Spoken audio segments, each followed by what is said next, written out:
Surveillance and the policing of black communities have long been intertwined. The public and private course of violence needed to maintain the slave system produced some of the U.S.'s earliest experiments in policing and surveillance. This is the Still Spying podcast, presented by Defending Rights and Dissent. I'm your host, Chip Gibbons, Policy Director of Defending Rights and Dissent. In addition to offering the report, Still Spying on Dissent, the enduring problem of FBI First Amendment abuse, I've written about FBI abuses for The Intercept, In These Times, Washington Post, The Nation, and Jacobin. I've conducted original archival research into FBI surveillance and liberated documents via FOIA. This is a limited podcast series focusing on FBI political surveillance. No exploration of this topic can be complete without focusing on the persistent and ruthless repression the FBI has rained down on black liberation, civil rights movements, and black activists. This is part one of a multi-episode exploration of the FBI's war on black dissent. On this episode, we'll be focusing on Black Lives, Red Scares. That is, the role of Red Scares in trampling on black movements. Now, historically, the FBI used charges of communism to attack civil rights movements. Even if civil rights activists were not themselves communist, the FBI claimed communists were trying to infiltrate them or influence them, and thus they were valid targets for domestic intelligence surveillance. Using this logic, the FBI created the Communist Infiltration Program, or CommonFIL. The Church Committee called CommonFIL the broadest program for collecting intelligence. This program allowed the FBI to gather intelligence on civil rights organizing. It drew up extensive reports on moderate groups like the NAACP. In 1962, the FBI opened a CommonFIL investigation into Dr. Martin Luther King Jr., alleging that two of his close advisors were party members. In October of 1963, as part of this investigation, Attorney General Robert F. Kennedy authorized wiretaps on King's homes and in the office of the Southern Christian Leadership Conference in order to quote-unquote find out about communist influence in the racial situation.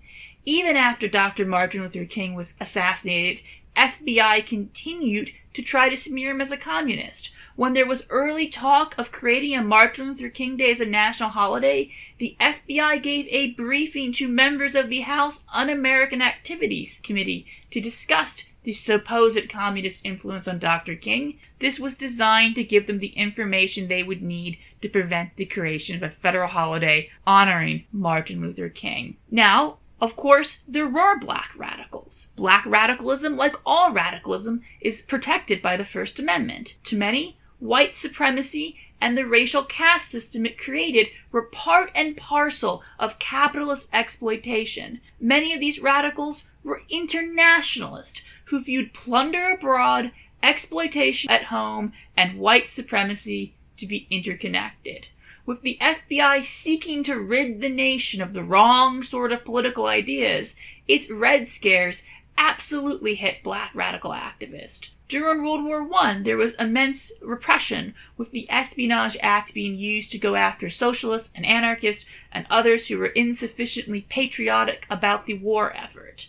The Messenger, an openly socialist black publication, was declared by the U.S. government the most able and the most dangerous of all black publications. The political and literary magazine was banned from the mail, its offices were raided by federal agents, and its editors, Chandler Owen and A. Philip Randolph, were indicted under the Espionage Act. Ironically, thanks to a racist judge who did not believe that Randolph and Owen were old enough or being black, smart enough to write that red-hot stuff in the Messenger, Owen and Randolph were acquitted. During the Second Red Scare, anti-communism and the Cold War were used to hound noted civil rights luminaries such as W.B. Du Bois and Paul Robeson. To learn more about the connections between anti-communism, white supremacy, and domestic political repression, and how Red Scares impacted black liberation struggles, I'm going to be joined in our next segment by Professor Gerald Horne.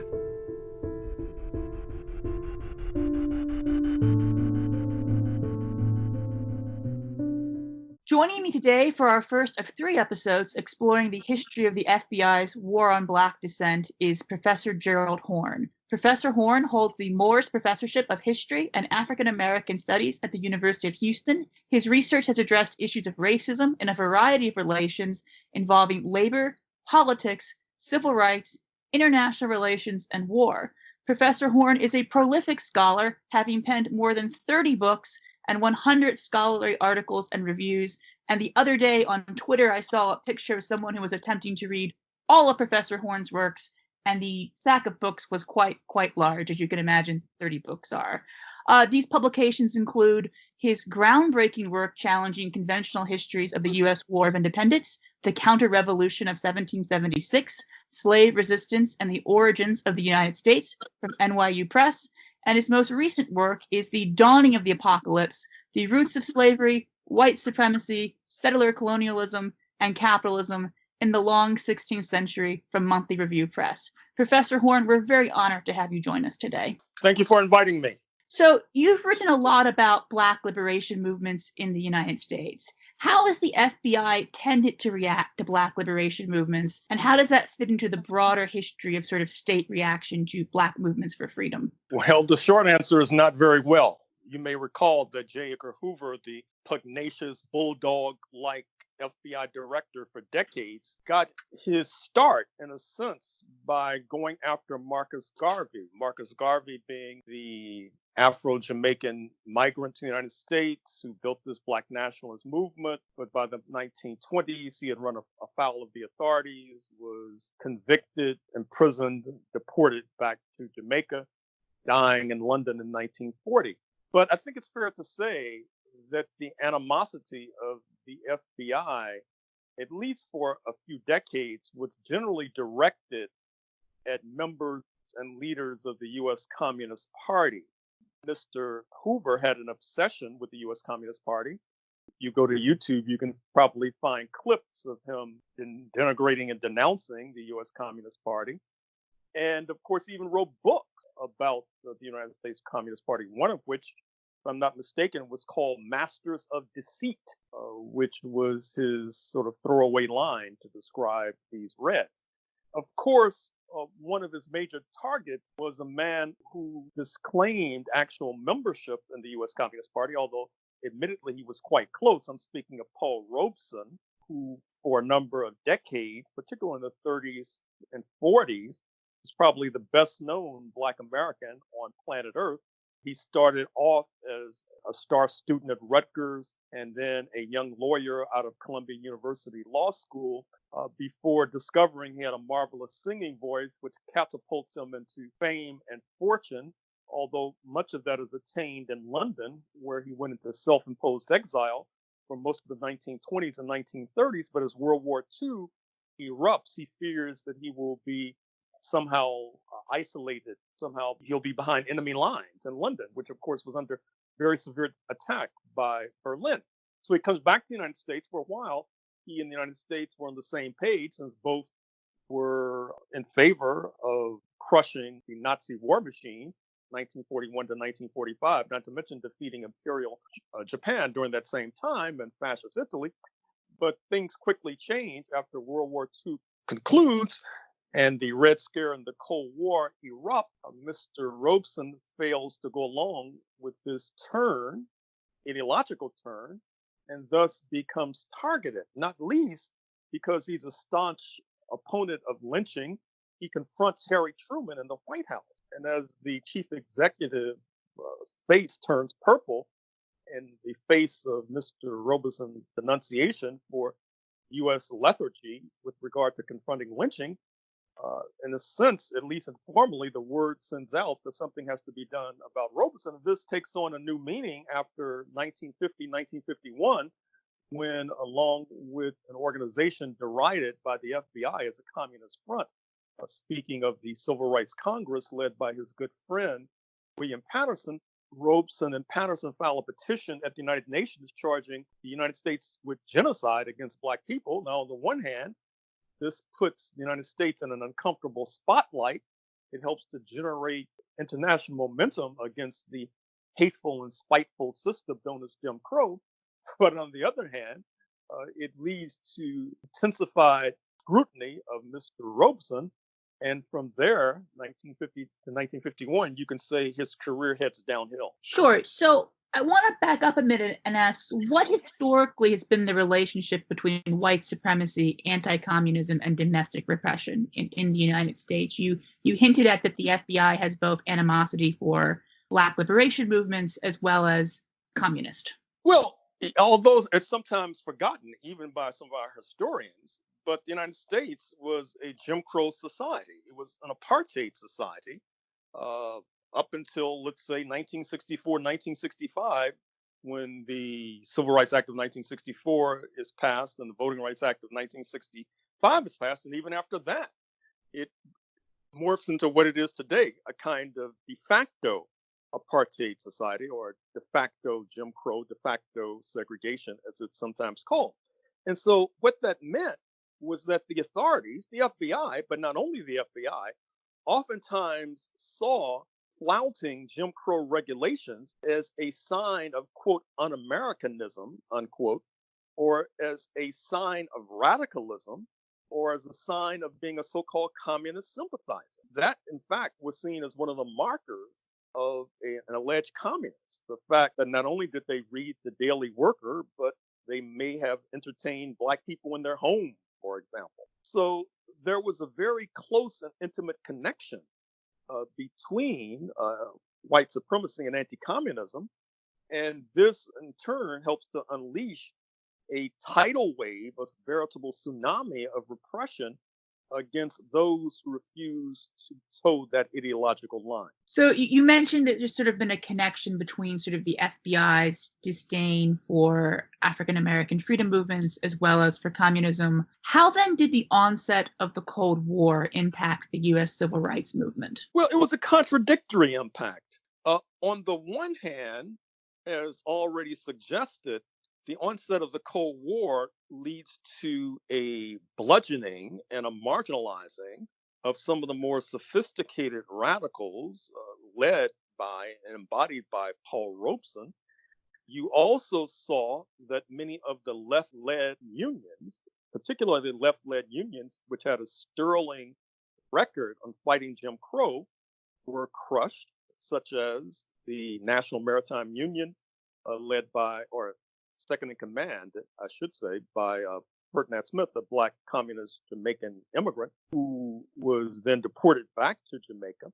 And so you had this anomaly whereby, as Jim Crow begins a slow but steady retreat per Brown versus Board of Education, the U.S. High Court ruling in 1954. Therefore, you see that many Black people get the right to eat at certain restaurants ultimately, where they had been theretofore barred. But because of the crushing of unions, they therefore do not have the money to pay the bill, because these unions were instrumental in helping to raise the wage level of Black American workers. And we're talking about a mostly working class community.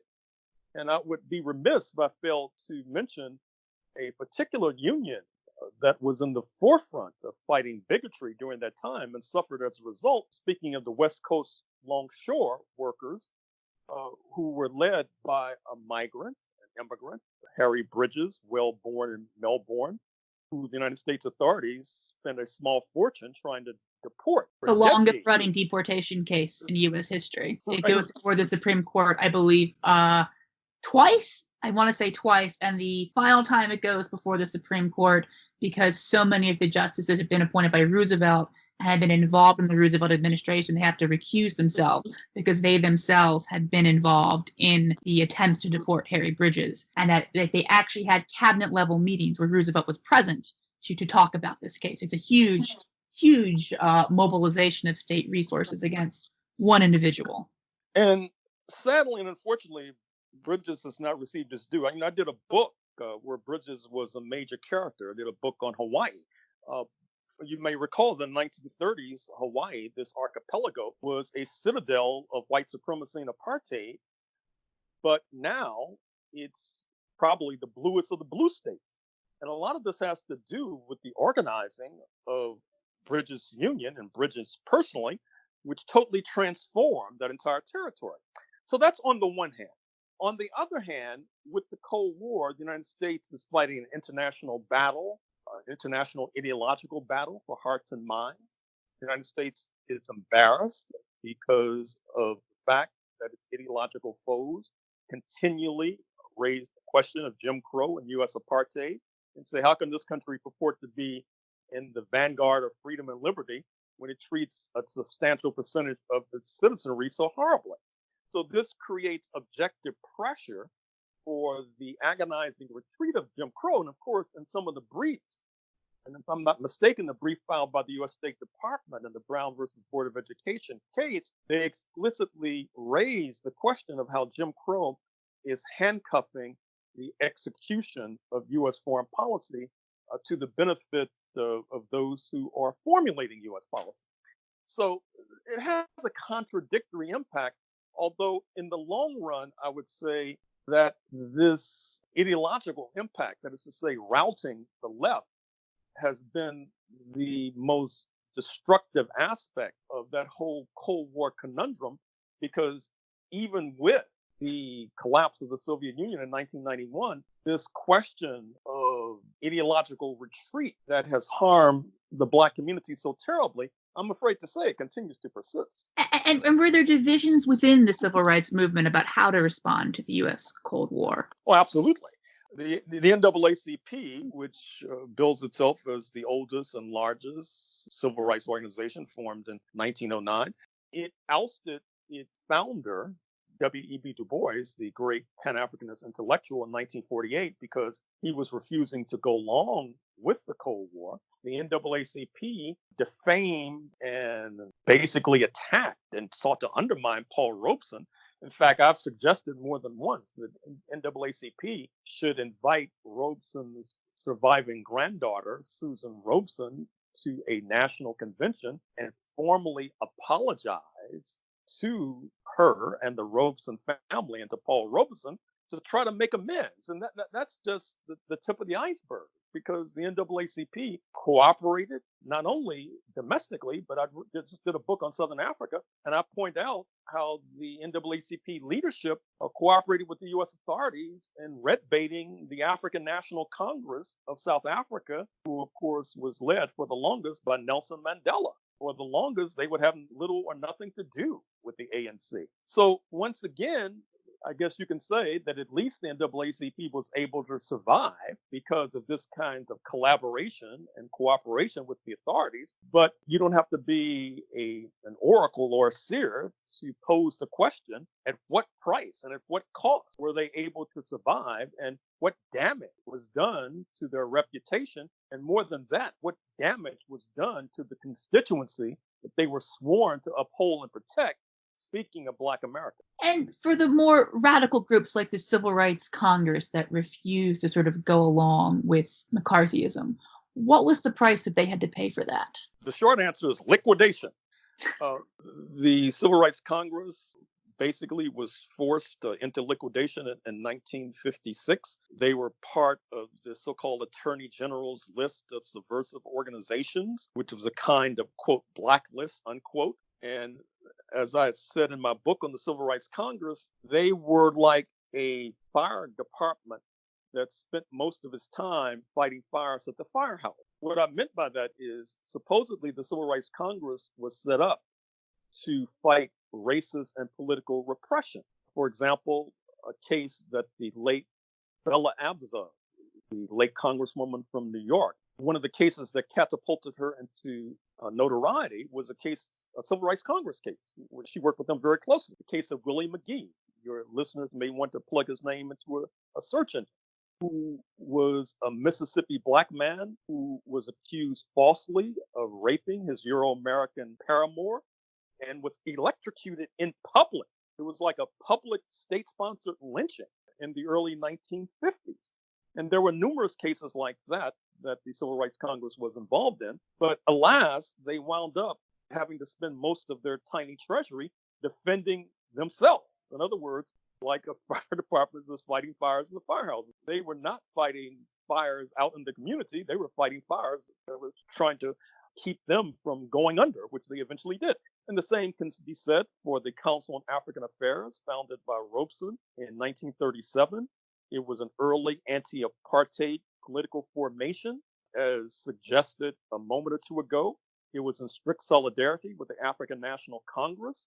And since the ANC was an alliance with the South African Communist Party, that meant that the Council on African Affairs was bound to encounter problems and troubles, which they surely did. And they too were forced out of business by 1956. So basically, you had two choices, I'm afraid to say, in the 1950s when confronted with the awesome power of the state. You could go along with the authorities and cooperate and collaborate with the authorities like the NAACP and survive with a damaged reputation as the NAACP has, or you could fight back and be forced into liquidation. That's a disturbing conundrum. I want to return for a little bit back to something you mentioned earlier, the We Charge Genocide petition, because it's such a fascinating document, and I feel like it has gotten a lot of short shrift from history, not just because of the power of the charges it lays out, but because of the number of very interesting people who are involved with it. It includes people I suspect our listeners might be familiar with, like W.B. Du Bois and Paul Robeson, as well as people that are unfortunately less known to history, like Ben Davis, an elected Communist Party member to the New York City Council, Claudia Jones, an early theorist of how race, gender, and class intersect, and someone I've written about, George Crockett, who would later go on. Yes, if you want to read his FBI files, they're on our website, rightsandDissent.org. And I also wrote a piece for Jacobin magazine about the FBI spying him. For people who aren't aware of him, he was eventually a member of Congress, but early on he was involved with the Civil Rights Congress and actually went to jail for defending the members of the Communist Party. He's later elected as a criminal court judge on a sort of like proto-Larry Krasner type reform platform, and the FBI is actively trying to sabotage him, as the documents show, because of his rulings, including granting bail to quote-unquote Black extremists, which they were constitutionally entitled to. So I just sort of want to return to this document because I feel like it has not gotten enough attention from sort of more mainstream sources. Could you explain in a little bit more detail what the We Charge Genocide petition was? What were the charges it laid out? Well, first of all, I have to mention Crockett, because I knew Crockett when I was a lawyer and head of the National Conference of Black Lawyers. I was able to get George Crockett to give us a $5,000 donation from his own checkbook, believe it or not. And then I wrote about George Crockett when I wrote about the trial of the Communist Party leadership in 1949, because he was one of the lawyers in that case. And as you may recall, the case eventuated with the defendants going to jail and then with Crockett going to jail. Yes. Because of his vigorous defense of his clients. And I should have mentioned when I was talking about Harry Bridges that his union is still in the headlines just a few weeks ago to mark Juneteenth, June 19th, 2020, of course, marking the end, or what some would consider to be the end of slavery, enslavement of Africans in the United States, June 19th, 1865. They shut down all the ports from San Diego to Seattle in solidarity with Black Lives Matter. And I should also have mentioned, to get to your question, that the We Charge Genocide petition was filed at the United Nations. The book can still be found. Certainly it's at law libraries and libraries all across the United States because it's sold quite well. It's a compendium of state violence, mostly directed against Black Americans. And one of the points they mention, which is worthy of note, is that increasingly, and you can still say that this is still the case, the hangman's noose was being supplanted by the policeman's bullet. That is to say that contrary to the usual trend in the United States, where the public sector retreats and the private sector steps forward, with regard to violence against Black Americans, the question of so-called private violence, that is to say the posse that breaks into the jail with the complicity of the authorities and drags out the Black person and lynches that Black person, that what has happened increasingly up until this point is that that kind of private sector violence has increasingly been supplanted by police killing. That is to say, the kind of killing that George Floyd was subjected to on May 25th, 2020, when a officer of the state kneeled for 8 minutes plus on his neck. And so the petition was designed to put the U.S. authorities in the dock. It was designed also to put pressure on the United States to do something about its horrific system of Jim Crow or U.S. apartheid. And also in June 2020, I should mention that this notable petition was followed up on when the African Union, headquartered out of Addis Ababa, Ethiopia, the Pan-African transcontinental body of 4 dozen plus African states, filed a petition at the Human Rights Council of the United Nations in Geneva, Switzerland, following in the footsteps of the Civil Rights Congress, demanding a commission of inquiry into what they call systemic racism in the United States of America. Obviously, this is propelled by the George Floyd killing. And even though the United States on the surface played it cool and acted as if this was like a piece of lint on its shoulder, behind the scenes, press reports have now revealed that they were twisting arms and lobbying furiously. And so therefore, that particular commission of inquiry did not receive sufficient support, but I'm relatively sure that it would be followed by other kinds of investigations by the United Nations, because they've been conducting a number of investigations of the United States of late. And in some sense, as noted, this is walking in the footsteps of Paul Robeson and the Civil Rights Congress. And there was quite a dramatic ordeal about trying to even deliver it to the United Nations. I believe both Robeson and Du Bois at this point had their passports seized. So William Patterson, who was involved with the International Labor Defense and then Civil Rights Congress, tries to travel to, is it Geneva, to deliver it? And there's this dramatic fight where the U.S. government tries to seize his passport while he's overseas, I think. Yes, it was actually to Paris at this particular occasion. And once again, it should be underscored, the seizing of passports.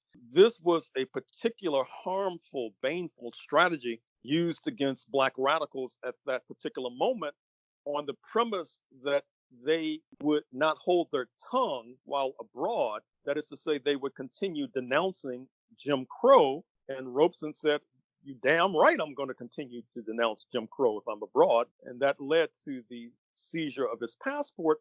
It also harmed his career because his income went from the comfortable 6 figures to the low 4 figures rather rapidly. He had to liquidate a number of his assets just to stay afloat. But finally, once again, an international movement that included a founding father of modern India, speaking of Nehru, the first prime minister of India, and his daughter, who eventually was named Indira Gandhi, they led an international movement that put sufficient pressure on the United States to give Robeson his passport back, and he was able to finally leave the United States in the late 1950s. So this was all part of this state-sponsored repression that political radicals had to endure. And as I suggested a moment or two ago, I'm not even sure if the progressive movement in 2020 has yet to recover from that steamroller of repression to which our movement was subjected. So I guess that brings me to my final question. We look around the nation right now.